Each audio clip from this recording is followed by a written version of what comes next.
اور میں نے کہا بھائی میں ان کو کتا بالکل نہیں کہہ رہا, میں اپنی سوسائٹی میں جو مرد بیچارے, بعض مرد, سارے نہیں, جو بیچارے گھر میں ان کے ساتھ غلط سلوک ہو رہا ہے وہ کتے جیسے لگ رہے ہوتے ہیں, تو یہ گورا غلط سمجھ رہا ہے. میں نے کہا یہ گورا آٹو پہ ہو گیا ہے, یہ سمجھ رہا ہے میں جب بھی کتے کا لفظ استعمال کروں گا تو اس کا مذاق اڑا رہا ہوں, اس کو سمجھاؤ کہ میں اس کو نہیں کہہ رہا. وہ گورے نے کہا کہ میں تو اپنی بیوی سے محبت کرتا ہوں, میری بیوی بھی مجھ سے محبت کرتی ہے, ہم تو ایسے نہیں ہیں. تو میں نے کہا یہ آٹو پہ ہو گیا, یہ جو ہے نا بعض چیزیں ایسی ہوتی ہیں کہ آپ کا کسی سے پڈا چل رہا ہو, آپ جب بھی اس کو کچھ کہتے ہیں تو آپ کچھ نہیں بھی کہیں گے وہ سمجھتا ہے کہ میرے خلاف غیبت کر رہا ہے. کہیں بھی کوئی دو بندے کھڑے ہوں گے وہ سمجھتا ہے میرے خلاف, تو بعض گورے آٹو پہ ہو گئے, وہ سمجھتے ہیں کہ شاید میں انہی کے خلاف ہر وقت بولتا رہتا ہوں. تو اب دیکھو اس سوسائٹی میں زنا پہ پابندی نہیں لگائی, کیوں؟ جو پابندی لگانے والے لوگ ہیں وہ خود بچپن سے کیا کرتے آ رہے ہیں, زنا کرتے آ رہے ہیں. بات سے بات نکلتی ہے, ہمارے ہاں کچھ یوٹیوبرز جو ہیں ہماری سوسائٹی کا بڑا غلط رخ دنیا کو دکھاتے ہیں. ہماری سوسائٹی کا اکثر ہمارے جو بعض یوٹیوبرز وہ یہ شو کرتے ہیں کہ پاکستانی مرد ٹھرکی ہوتے ہیں. یہ بھی چیز آج کل یوٹیوب پہ آ رہی ہے, کوئی لڑکی بال کھول کے گزر جائے تو سب اس کو دیکھ رہے ہوتے ہیں. یورپ میں ایسا بالکل بھی نہیں ہے, گورے اتنے عفیف پاک دامن, کوئی فرق ہی نہیں پڑتا. کوئی انٹی کوئی بکنی پہن کے جائے, کوئی کچھ بھی پہن لے, نہیں بھی پہنے, تو کوئی ان کی صحت پہ فرق نہیں پڑتا. تو یہ کتنے ٹھرکی ہیں اور عورتوں کو چھیڑتے ہیں, یوں کرتے ہیں. اور بھائی آپ کو ان کے چھیڑنے کے واقعات معلوم نہیں ہیں, وہ ہماری طرح چھچوری حرکتیں نہیں کرتے, اور ان کے پیٹ بھرے ہوئے ہیں. وہ 13 سال کی عمر سے زنا کرنا شروع کرتے ہیں, وہ 1 مہینے برداشت نہیں کر سکتے زنا کو, اور وہ ساری زندگی کرتے ہی رہتے ہیں. بڑھاپے میں بھی ٹیکے لگا کے زنا کر رہے ہوتے ہیں, انجیکشن لگا کے. ہمارا کم از کم بوڑھا تو تمیز سے آگے بیٹھ جائے گا نا, اللہ اللہ شروع کر دے گا. ان کا بوڑھا بھی نہیں بیٹھتا تمیز سے. تو اب نہ ہمارے ہاں بر وقت شادی ہو رہی ہے, نہ اس طرح سے الحمدللہ سوسائٹی میں زنا ہے. تو ظاہر ہے جب وہ حلال بھی بند حرام بھی بند, تو وہ پھر یہی ٹھڑک کرے گا کہ انٹی کو دیکھ لیا اور ادھر ڈرامہ دیکھ لیا, ادھر فلم دیکھ لی, ادھر ناچ دیکھ لیا. تو اس سے یہ فیصلہ کرنا کہ یہ ٹھرکی ہوتے ہیں وہ کم ہوتے ہیں, ذرا آپ ان کو اس زنا سے روک کے دکھائیں اور ان سے بولے تمیز سے شادی کرو, پھر دیکھو وہاں جبری زنا کے واقعات جتنے ہو رہے ہیں نا اس سے 20 گنا بڑھ جائیں گے.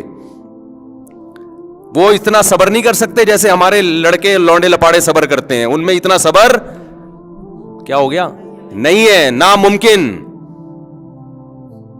وہ گھروں سے لڑکیوں کو زبردستی گن پوائنٹ پہ اٹھا کے غائب کریں گے, پھر وہ نہیں برداشت کر سکتے اتنا. اور یہ جو آپ کے یوٹیوبرز اپنی سوسائٹی کا غلط رخ دکھاتے ہیں نا, ان کو ذرا لگام دیا کرو. ایک آدمی نے دکھایا کہ ایک لڑکی بڑی بال کھول کے گھوم رہی ہے اور لڑکے اس کو دیکھ رہے ہیں, اور پھر نیچے وہ اس نے دیکھا یہ ہمارے قوم کیسی ٹھرکی ہے. میں نے کہا یہ انٹی کو بھی تو دیکھو نا, انٹی کو بھی تو خیال نہیں آ رہا کہ جب اتنے ٹھرکی تمہارے پیچھے لگے ہوئے ہیں تو تم تھوڑا اسکارف لے لو بھائی, کوئی پراپر ڈریس پہن لو, اس کی صحت پہ کوئی فرق نہیں پڑ رہا. انٹی کو تنبیہ کرنے والا کوئی بھی نہیں ہے. کیا آپ کو کیا جا رہا ہے یار, آپ اسکارف لے لو. ہم نہیں کہہ رہے کہ آپ سر کے بال سے لے کے پاؤں کے ناخن تک جو اسلامی پردہ ہے وہ کریں, تھوڑا سا تو ڈریس کو اپنا پراپر کر لو, اتنا ہی کر لو جتنا کلچر اجازت دے رہا ہے. لیکن اس انٹی کو کوئی برا نہیں کہہ رہا ہوگا, ان ٹھرکیوں کو برا بلا کہہ رہے ہوں گے, وہ بھی غلط ہے, وہ ٹھرکی بھی غلط ہے, میں ان کی کوئی حوصلہ افزائی نہیں کر رہا. لیکن پہلے غلط کون ہے؟ جو ایسا ڈریس پہنتی ہے کہ مردوں کو اپنی طرف دعوت دے رہی ہے, اور مثال یہ دیتی ہے میں امریکہ میں اسی ڈریس میں گھومتی ہوں, لندن میں اسی ڈریس میں گھومتی ہوں, کوئی نہیں چھیڑتا مجھے. ان کی توندیں بھری ہوئی ہیں بھائی, ان کے پیٹ بھرے ہوئے ہیں, وہ زنا کرتے ہیں, وہ نائٹ کلبوں میں جاتے ہیں, ان کے ہاں شادی کی عمریں 55-60. لندن سے آئے نا آپ, ویڈیو میں نہیں آئیں گے. صحیح کہہ رہا ہوں, غلط تو نہیں کہہ رہا. کہہ رہے ہیں وہ بھی نہیں ہے, 50-60 سال میں بھی نہیں ہے. یہ لندن سے آئے, ان سے پوچھ لینا آپ چھپڑ میں جا کے اکیلے میں, یہاں وضو خانے کے نیچے چھاؤں ہے تھوڑا, تو چھاؤں میں جا کے پوچھ لینا ان سے. بعض چیزیں دھوپ میں نہیں پوچھی جاتی, چھاؤں میں پوچھی جاتی ہیں. تو شور شرابہ نہیں ہے. اب کیا میں گورے کی بات کروں, گورا میں خوبیاں بھی ہیں, بہرحال گورا ہے وہ, ہم لوگ کالے کالے سے ہیں تھوڑے سے. تو میں جو بات آپ سے کہاں لے کے باتیں گھومتی ہماری بہت ہیں, کلابازیاں بہت کھاتی ہیں. تو میں کیا بات کر رہا تھا, جو بات کر رہا تھا اس کو تو پکڑو. وہ تو حدیث میں لے کے چلا تھا نا کہ قبل از وقت. ہاں میں یہ عرض کر رہا تھا کہ قانون سازی میں ان کے ہاں ایک چیز یہ دیکھی جاتی ہے کہ خود مبتلا نہ ہو. اگر شراب پی رہے ہیں تو شراب حرام نہیں ہوگی, زنا کر رہے ہیں تو زنا. اب ہومو سیکشولیٹی جو اتنی پھیل رہی ہے, کسی ڈاکٹر نے تھوڑی مشورہ دیا کہ صحت کے لیے انتہائی مفید ہے یہ, بلکہ اس کے تو میڈیکلی کچھ بہت سارے نقصانات بھی سامنے آنا شروع ہوئے ہیں. لیکن کیا ہے کہ سوسائٹی میں جب مذہب ختم تو سب یہ چیزیں عام ہوئیں, تو پھر ہومو سیکشولیٹی کی طرف گئے. جب بہت سارے لوگ چلے گئے تو یار جب انلیگل کر کے کرنا کیا ہے, جب سارے تو نہیں لیکن بہت سے لوگ جب کر رہے ہیں تو پھر لیگل ہی کرو اس کو, تو لیگل کر دیا اس کو. بتاؤ اس میں انسانیت کا فائدہ ہے نقصان ہے؟ کس قدر نقصان ہے اس میں, کس قدر نقصان ہے. نسلیں ختم ہو رہی ہیں. یہ نسل کی گروتھ ایسی چیز ہے جو خدا چاہتا ہے کہ مخلوق کے ہاتھ میں نہ رہے. تبھی اللہ نے جانوروں میں خواہش نفس کو مسلط کر دیا, میل فیمیل کی طرف, فیمیل میل کی طرف, تاکہ ان کے ملاپ سے جانوروں کی نسل بڑھے. یہی سسٹم اللہ نے انسانوں میں رکھا ہے. انسان نے اپنی عقل کو خدا کے مقابلے میں استعمال کر کے اس گروتھ ریشو کو کم کرنا شروع کر دیا. ہومو سیکشولیٹی کے ذریعے دو بچے دو ہی اچھے, ٹوپی ڈرامے, فضول قسم کے نعرے کہ زیادہ ہوں گے تو تربیت کیسے ہوگی. نتیجہ کیا نکلا کہ انسانیت, آپ کو پتا ہے کہ یہ رپورٹ ہے کہ کووڈ-19 سے انسانیت اتنی تباہ نہیں ہوئی ہے جتنی فیملی پلاننگ سے تباہی کی طرف جا رہی ہے. کووڈ-19 نے انسانیت کی جو گروتھ ہے نا, یا انسانی آبادی پاپولیشن پہ اتنے خطرناک اثرات نہیں ڈالے, فیملی پلاننگ نے اس سے زیادہ اثرات ڈالے, اور ایسے ڈالے ہیں کہ کووڈ کی تو ویکسین ہے, فیملی پلاننگ کی کوئی ویکسین نہیں ہے. کہ جب یہ نظریات ایک دفعہ سرایت کر جائیں تو یہ نظریہ اب نکالنا ممکن نہیں ہے, کیونکہ جب عورت کو یہ بات کھوپڑی میں بٹھا دی کہ بچہ ٹینشن ہے, اب وہ نہیں تیار ہوگی اس کام کے لیے. اسلام نے بتایا ٹینشن نہیں ہے, نعمت ہے, جتنے زیادہ اتنے اچھے. فیملی پلاننگ والوں نے کہا یہ نعمت نہیں ہے, یہ کیا ہے, ٹینشن ہے, تمہاری صحت خراب ہوگی, جھوٹ موٹ جو بھی انہوں نے بولا, بچوں کی تربیت نہیں ہوگی, چور ڈاکو پیدا ہوں گے. اب کیا ہے کہ یہ ایسا وائرس چلا گیا ہے نا کہ اب یورپ امریکہ اس وائرس کو نکالنے کی کوشش میں ہے, لیکن اس کی کوئی ویکسین وہ ایجاد نہیں کر پا رہے. اور ہمارے جو نالائق قسم کے حکمران ہیں وہ دم ہلا رہے ہیں ان کے اشاروں پہ. جس چیز کی تباہی وہ اپنی آنکھوں سے دیکھ چکے ہیں اور بھگت رہے ہیں اس کا انجام, ہمارے والے اسی کے پیچھے جا رہے ہیں. اس لیے آپ کے پاس میرے بھائی قانون سازی کے لیے اسلام کے علاوہ کوئی راستہ نہیں ہے. اسلام کی سب سے بڑی خوبی ہے کہ وہ خدا کے قانون کا نام ہے. میں اگر ایک چیز پہ عمل نہیں بھی کر رہا, میں ممبر پہ بیٹھ کے مجبور ہوں گا وہ بات بتانے پر جو کس کا حکم ہے, اللہ رسول کا حکم ہے.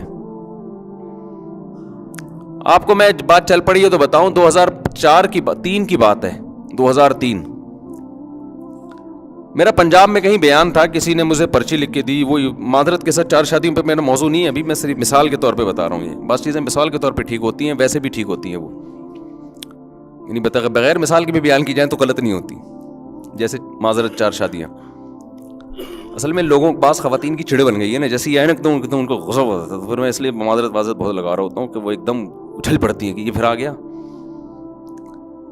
تو مثال تو سمجھانی ہے نا. 2003 کی بات ہے, میرا پنجاب میں بیان تھا. تو میرا 4 شادیوں کا کیا 2 کا بھی کوئی ارادہ نہیں تھا, کیونکہ میں سوسائٹی میں 2 والوں کو, میں نے چند لوگوں کو دیکھا جنہوں نے 2 کیے اور قربانی کے بکرے بنے ہوئے تھے نا وہ. تو میں نے اپنے قربانی کا بکرا بھی دیکھا تھا, ان کو بھی دیکھا تھا, تو مجھے بکرے پہ اتنا ترس نہیں آتا تھا جتنا ان پہ آتا تھا, ان کی حالت جو میں نے دیکھی تھی. تو مجھے کسی نے پرچی دی کہ 2-4 شادیاں اسلام میں کیسی ہیں. تو میں نے کہا اسلام میں اس کی بہت ترغیب ہے, کرنی چاہیے. خواتین جو بیوہ طلاق یافتہ بیٹھی ہوئی ہیں اس کا واحد حل ہے, بلکہ ہمیں تو ان حکمتوں کے دیکھنے کی ضرورت ہی نہیں ہے. ہمارے لیے تو اتنی دلیل کافی ہے, لقد کان لکم فی رسول اللہ اسوۃ حسنہ, تمہارے لیے اللہ کے نبی کے عمل میں نمونہ ہے بہترین. تو پیغمبر کا عمل ہمارے لیے کافی ہے, بس ہمیں لاجک اور دلائل کی ضرورت نہیں ہے. ہمارے نبی نے ایک نہیں رکھی, ہمارے نبی نے بہت ساری بیویاں رکھی ہیں. اور یہ جو ٹوپی ڈرامہ دلیل دی جاتی ہے نا کہ حضرت خدیجہ کی موجودگی میں دوسری شادی نہیں کی, یہ انتہائی فضول دلیل ہے. حضرت خدیجہ سے آپ نے شادی کی ہے 25 سال کی عمر میں, اس میں نہ آپ کو نبوت ملی تھی اور نہ اسلام دنیا میں آیا تھا. اس وقت کے احکام ہمیں فالو کرنے کا حکم نہیں ہے. ہمیں نبی کے ان احکام کو فالو کرنے کا حکم ہے جو نبوت کے بعد، اور پھر نبوت کے فوراً بعد بھی نہیں. نبوت کے بعد تو شراب حرام نہیں ہوئی تھی، نبوت کے بعد تو نکاح کی ترغیبیں نازل نہیں ہوئی ہیں، نبوت کے بعد تو رمضان کے روزے فوراً فرض تھوڑی ہوئے ہیں. یہ تو آہستہ آہستہ جب ہجرت ہوئی ہے نا، قرآن میں ہے وَوَجَدَكَ ضَالًّا فَهَدَىٰ، اے نبی آپ شریعت کے احکام سے بے خبر تھے، ہم نے آپ کو باخبر کیا. تو نبوت کے بعد اللہ نے نبی کو شریعت کے تفصیلی احکام سے باخبر کیا، اور یہ ایک دم نہیں کر دیا بلکہ تدریجاً. تبھی حدیث میں آتا ہے آپ کہا کریں ربی زدنی علما، اے اللہ میرے علم میں اضافہ فرما. تو روز بروز نبی کے علم میں اضافہ ہوا ہے، اور اسلامی احکام تدریجاً نازل ہوئے ہیں. پہلے شراب صرف نماز میں حرام ہوئی، پھر مستقل حرام کر دی گئی. شروع میں جوا حرام نہیں تھا، مستقل حرام کر دیا گیا. نمازیں پہلے 2 رکعتیں فرض ہوئی تھیں شروع میں، سفر میں بھی حضر میں بھی، پھر آہستہ آہستہ تبدیلی ہوئی ہے، اس میں حضر میں 4 کر دی گئیں، سفر میں 2 باقی رکھی گئیں. پھر رمضان کے روزے فرض ہوئے. پہلے 10 محرم کا روزہ بعض علماء کہتے ہیں فرض تھا، لیکن اس کے بعد وہ منسوخ ہوا، رمضان کا روزہ آ گیا. بعض علماء کے نزدیک عقیقہ واجب تھا، بقرعید کی قربانی سے وہ واجب کیا ہو گیا؟ منسوخ. اضحیہ بقرعید کی قربانی مدینہ میں واجب ہوئی ہے. تو اسی طرح نکاح کے متعلق جو احکام ہے نا وہ ہجرت کے قریب نازل ہوئے ہیں. تو جب ہجرت کا وقت آیا یا ہجرت ہوئی ہے، پھر نبی نے کثرت سے نکاح کیے ہیں. تو نبی کے اس عمل کو دیکھا جائے گا، پرانے عمل کو نہیں دیکھا جائے. ورنہ تو اس میں 25 سال میں آپ شادی کر رہے ہیں، جبکہ نبی نے ترغیب 15 سال میں شادی کی دی ہے. یا معاشر الشباب من استطاع منکم الباءۃ فلیتزوج. آپ نے فرمایا جو شباب یعنی ابتدائی شباب تو 15 سے شروع ہوتا ہے نا، جس میں استطاعت ہے، نان نفقہ اٹھا سکتا ہے یا رشتہ مل رہا ہے اس کو، تو 15 میں شادی کرے. اب کوئی کہے یا رسول اللہ آپ نے تو 25 میں کی ہے. نبی نے کیوں کی ہے؟ اس لیے کہ نبی صلی اللہ علیہ وسلم کے مزاج میں دنیا کی طرف رغبت نہیں تھی. تو آپ کی رغبت ہی نہیں تھی، نہ عورت کی طرف نہ دنیا کی طرف.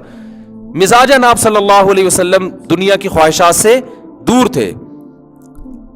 پھر اللہ کے حکم پہ آپ نے کثرت سے نکاح کیے ہیں، اور یہ کثرت سے نکاح کرنا اس کی علامت ہے کہ لقد کان لکم فی رسول اللہ اسوۃ حسنہ. اللہ کے یعنی ہمارے لیے اسوہ حسنہ ہے اس میں. تو ہمیں کسی بیوہ طلاق یافتہ عورتوں کے دکھڑے بیان کرنے کی ضرورت نہیں ہے. یہ تو اسلام کی اچھائی ہے، حسن ہے کہ 1400 سال پہلے وہ حکم دیا جس کی ضرورت آج محسوس ہو رہی ہے.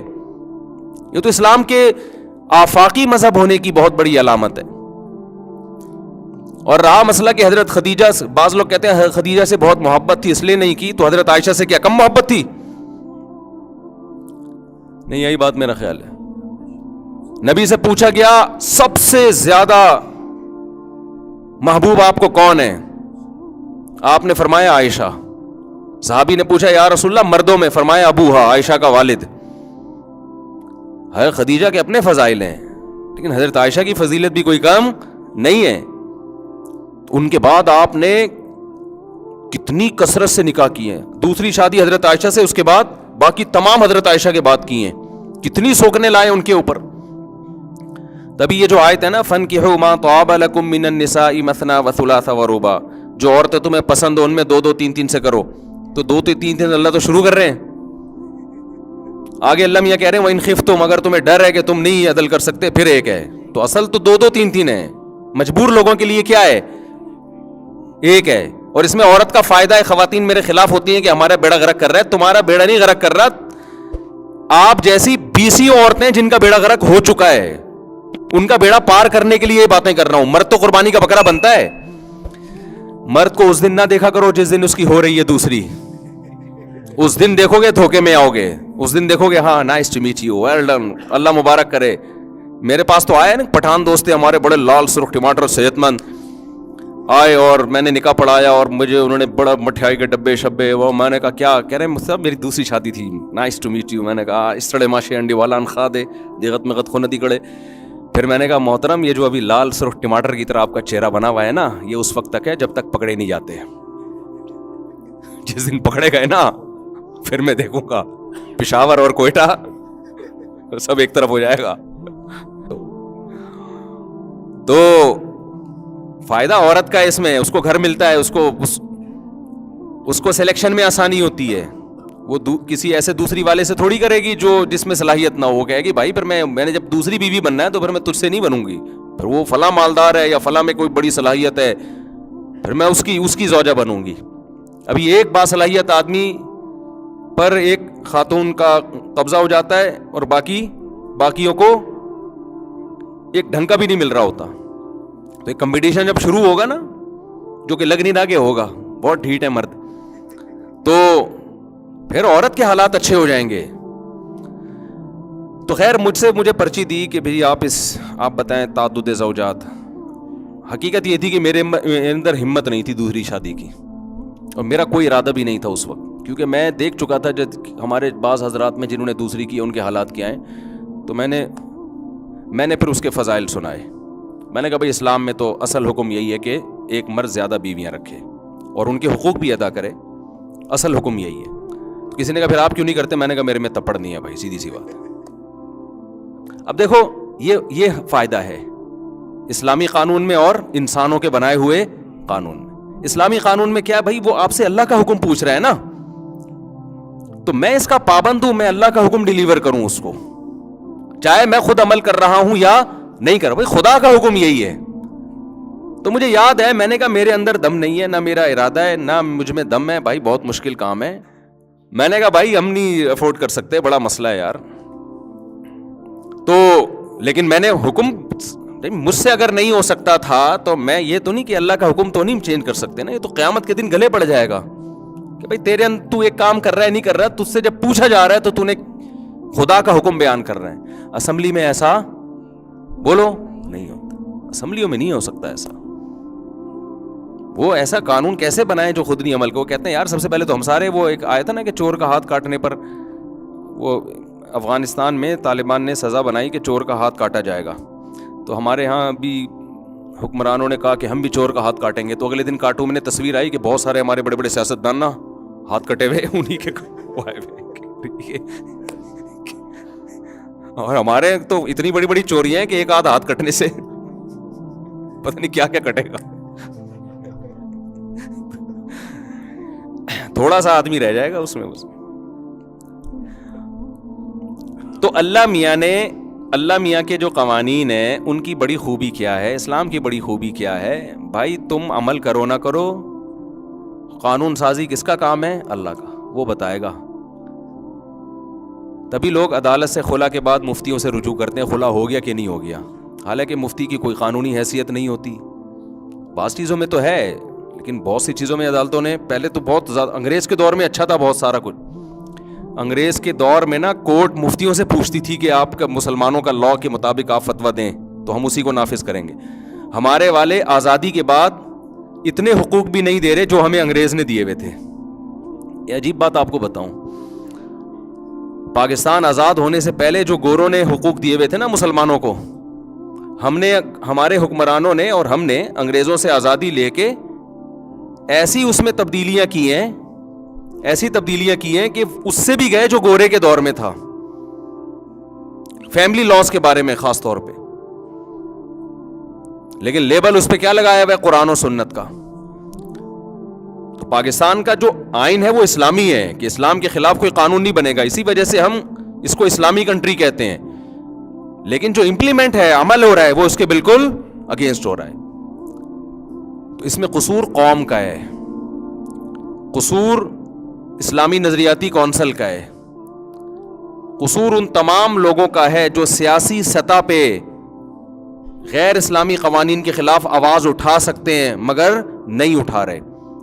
پاکستان کی مثال اس مسلمان کی ہے جو ہو تو مسلمان مگر پریکٹیکلی وہ اسلام کے حکام کو فالو نہیں کرتا. تو پریکٹیکلی اگر کوئی فالو نہیں کر رہا, اس بیس پہ کسی پہ مرتد اور غیر اسلامی ہونے کا فتویٰ نہیں لگایا جا سکتا. خوب سمجھ لیں, کیونکہ ہماری ان تقریروں سے کچھ لوگ غلط فائدہ اٹھا کے کہتے ہیں پاکستان دارالحرب ہے, اسلامی کنٹری نہیں ہے. آئین اسلامی ہے تو کنٹری اسلامی ہے, اس کا اطلاق نہیں ہو رہا. تو خیر میں جو بات کر رہا تھا کہ اللہ اس کے رسول کی پابندی کرو گے نا, اس سے آپ کے کنٹری کو بھی فائدہ ہوگا. آپ ایسے قانون بناؤ گے جس میں انسانیت کا 100% بھلا ہی ہے, کیونکہ اس میں انسانوں کی رائے کا دخل اور انسانوں کے ذاتی مفاد کا دخل نہیں ہوتا. تو اسلام نے شراب کو کیا کر دیا بھائی؟ حرام. حالانکہ اس وقت اگر الیکشن کروائے جاتے مدینہ میں تو جب شراب حرام ہوئی ہے میجورٹی شراب کی عادی تھی, میجورٹی شراب کی عادی تھی. لیکن ایک قانون نازل ہوا آسمان سے, انما الخمر والمیسر والانصاب والازلام رجس. اے ایمان والو, جوا, شراب, یہ سب کیا ہے؟ ناپاک, پلید, چھوڑ دو اس کو. اسلام نے ہمیں غلام بنایا اللہ کا, ہم نے اللہ کے کہنے پر, ہمارے صحابہ نے چھوڑ دیا, یہ سب کچھ ترک کر دیا. تو ایک بات خوب اچھی طرح سمجھ لو بھائی, گھروں کے اندر بھی جیسے ریاست میں جب تک اسلام نہیں ہوگا نا, پبلک کا فائدہ نہیں ہوگا.